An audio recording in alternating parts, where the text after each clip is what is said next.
দর্শক, আসসালামু আলাইকুম। দর্শক, একটা গুরুত্বপূর্ণ খবর ওবায়দুল কাদেরকে নিয়ে। ইতিমধ্যে অনেকেই বলছেন যে ওবায়দুল কাদের ভারতে পালিয়ে গিয়েছেন। আবার অনেকেই বলছেন যে ওবায়দুল কাদের দেশে এখনো আত্মগোপনে রয়েছেন। কয়েকদিন আগে একটা নিউজ শোনা গিয়েছিল যে রিসেন্টলি ওবায়দুল কাদের ভারতে পালিয়ে গিয়েছেন। কিন্তু আজকে আবার সাংবাদিক ইলিয়াস হোসেন একটি মন্তব্য করেছেন যে ওবায়দুল কাদের এখনো দেশে রয়েছে, তিনি বাইরে পালাতে পারেননি। তবে তাকে নিয়ে অনেক সময় অনেক খবর শোনা যায়। ইতিমধ্যেও কিন্তু কয়েকবার শোনা গিয়েছিল যে ওবায়দুল কাদের মারা গিয়েছেন। এখনো কিন্তু আবার আজকে একটি নিউজ হয়েছে ওবায়দুল কাদের মারা যাওয়া নিয়ে। বিভিন্ন সোশ্যাল মিডিয়ায় এবং ফেসবুকে কিন্তু এটা ঘুরে বেড়াচ্ছে ওবায়দুল কাদেরের মারা যাওয়ার ব্যাপারটি। তবে অনেকেই বলছেন যে ওবায়দুল কাদের সত্যি সত্যি মারা গিয়েছে, আবার অনেকেই বলছেন যে এটা একটা গুজব ছড়ানো হচ্ছে তাকে নিয়ে। তো এটা নিয়ে একটা নিউজ করেছে দৈনিক কালবেলা। শিরোনামে বলা হয়েছে, ওবায়দুল কাদের মারা যাওয়ার খবর নিয়ে যা জানা গেল।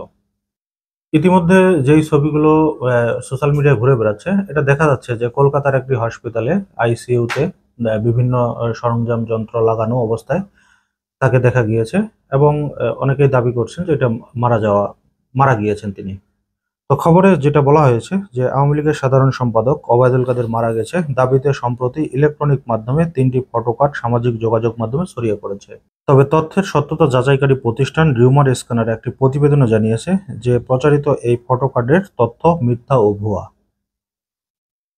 রিউমার স্ক্যানার টিমের অনুসন্ধানে জানা যায়, ওবায়দুল কাদের মারা যাওয়ার দাবিতে ওই গণমাধ্যম তাদের ওয়েবসাইটে কোনো সংবাদ কিংবা ফেসবুক পেজে কোনো ফটোকার্ড প্রকাশ করেনি। গণমাধ্যমগুলোর ডিজাইন নকল করে আলোচিত ফটোকার্ডগুলো প্রচার করা হয়েছে। এই বিষয়ে অনুসন্ধানে আলোচিত ফটোকার্ডগুলোতে উল্লেখিত দাবিগুলো সত্যতা যাচাইয়ে প্রাসঙ্গিক একাধিক কিওয়ার্ড সার্চ করেও গণমাধ্যম কিংবা সংশ্লিষ্ট কোনো নির্ভরযোগ্য সূত্র এই দাবিগুলোর সত্যতা পাওয়া যায়নি। পরবর্তীতে আলোচিত ফটোকার্ডগুলো পৃথকভাবে যাচাই করেও কোনো সত্যতা পাওয়া যায়নি। পাশাপাশি আলোচিত দাবি সমর্থিত কোনো তথ্য অন্য কোনো গণমাধ্যমেও পাওয়া যায়নি।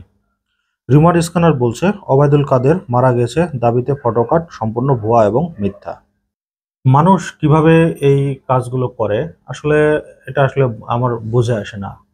যদি মারা যেত তাহলে এই ব্যাপারগুলো ছড়াতো, তাহলে কিন্তু একটা সত্যতা পেত মানুষ।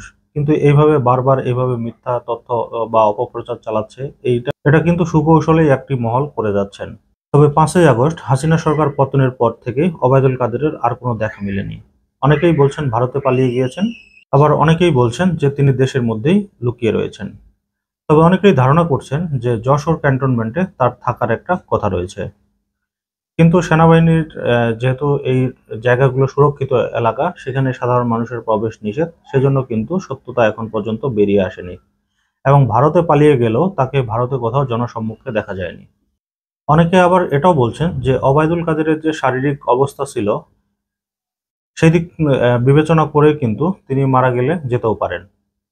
কিন্তু এখন পর্যন্ত এটার কোনো সত্যতা জনসম্মুখে প্রকাশ হয়নি, বা কোনো রিনাউন্ড কোনো অর্গানাইজেশন বা সংবাদ মাধ্যম এটা নিয়ে কোনো নিউজ প্রকাশ করেনি। তো দর্শক, আজকের মতো এই পর্যন্তই। আল্লাহ হাফেজ।